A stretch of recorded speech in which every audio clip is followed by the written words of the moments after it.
7 घंटियां और 2 दोस्त। बहुत साल पहले सूर्यनगर नाम के राज्य में 2 गरीब दोस्त रहते थे, हरि और मोहन। दोनों दिन-रात मेहनत करते, फिर भी पेट भर खाना नसीब नहीं था। कभी खेतों में मजूरी, कभी जंगलों से लकड़ियां काटना, पर किस्मत जैसे उनसे खेल खेल रही थी। एक दिन हरि बोला, मोहन, अब और नहीं। इतनी मेहनत के बाद भी हाथ खाली। चल, राजा के दरबार चलता है, शायद कोई काम मिल जाए। मोहन बोला। ठीक है भाई, अब किस्मत से लड़ना ही पड़ेगा। अगले दिन दोनों सुबह-सुबह राजभवन की ओर निकल पड़े। सूरज ढलते-ढलते वे सूर्यमित्र के महल पहुंच गए। दरवाजे पर पहरेदारों की लंबी कतार और भीतर से नगाड़ों की आवाज आ रही थी। राजा अपने मंत्रियों और सैनिकों के साथ कुछ गंभीर बात कर रहे थे। दोनों झुककर बोले, महाराज, हम गरीब लोग हैं, कुछ काम दिला दो। राजा कुछ देर सोचकर बोला, ठीक है, पर शर्त है। मेरे महल के पिछवाड़े में एक प्राचीन मीनार है, उसमें 7 जादुई घंटियां हैं। हर रात वे अपने आप बजती हैं और पूरे महल में डरावनी गूंज भर जाती है। जो आदमी उस रहस्य को सुलझा दे, मैं उसे अपनी बेटी का वर बना दूंगा। लेकिन अगर झूठ बोला तो उसे मरते दम तक जेल में डाल दूंगा। हरि ने कहा। महाराज, मैं कोशिश करूंगा। मोहन बोला, पहले तू जा। अगर तू सफल रहा तो मैं भी जाऊंगा। रात आई। हरि को मीनार के नीचे भेजा गया। वह डरते-डरते सीढ़ियां चढ़ा। ऊपर 7 सोने की घंटियां लटक रही थी। धीरे-धीरे हवा चली और अचानक घंटियां अपने आप बजी, टन टन टन। हरि डर कर नीचे भागा। अचानक सामने से एक बूढ़ी औरत आई और बोली, क्यों बेटा, डर गया? तेरे लिए चाय बना दूं? हरि ने कांपते हुए कहा। नहीं मां, मैं बस जा रहा हूं। वो औरत बोली, घंटियां तो हवा से ही बजती हैं, इतना भी नहीं पता? राजा को यही बता देना।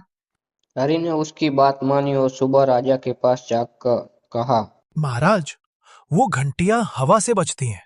राजा लाल आंखों से बोला, झूठ बोलता है तू। उन घंटियों के पास हवा कभी जाती ही नहीं। इसे पकड़ो। सैनिकों ने उसे मार पीट कर बाहर निकाल दिया।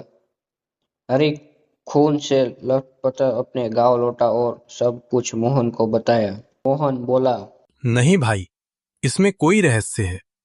वो बूढ़ी औरत जरूर कुछ जानती है। अब मैं जाऊंगा। अगले दिन मोहन राजभवन पहुंचा। राजा ने वही बात दोहराई। 7 घंटियों का रहस्य पता करो, सच बताया तो इनाम मिलेगा। रात हुई। मोहन मीनार की ओर बढ़ा। जैसे ही हवा चली, घंटियां फिर बजने लगी। वो ध्यान से देखता है। ऊपर 7 घंटियां से नीली रोशनी निकल रही थी। वह धीरे धीरे ऊपर चढ़ता और अचानक एक दरवाजा खुला और वहीं बूढ़ी औरत सामने खड़ी थी। मोहन बोला, तू कौन है? क्या तू ही इन घंटियों को बजाती है? वो औरत जोर से हंसने लगी। अरे मूर्ख मनुष्य, मैं इस राज्य की श्रापित रक्षक हूँ। ये 7 घंटियां असल में 7 राजकुमार हैं, तेरे राजा सूर्यमित्र के बेटे।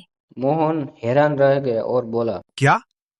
लेकिन राजा ने तो कहा था कि उसके कोई बेटे नहीं। क्योंकि वो जानता नहीं, जब मैं उनकी रक्षा करती थी, तभी एक दुष्ट तांत्रिक ने मुझे श्राप दिया कि मैं और राजकुमार रात में घंटियों का रूप धारण करेंगे। सिर्फ वही इंसान हमें मुक्त कर सकता है जो बिना लालच के 7 बार घंटियां एक साथ बजा दे। मोहन ने कहा, मुझे क्या करना होगा? इस कुंड का पवित्र जल पीना होगा और फिर 7 घंटियां एक साथ बजाना।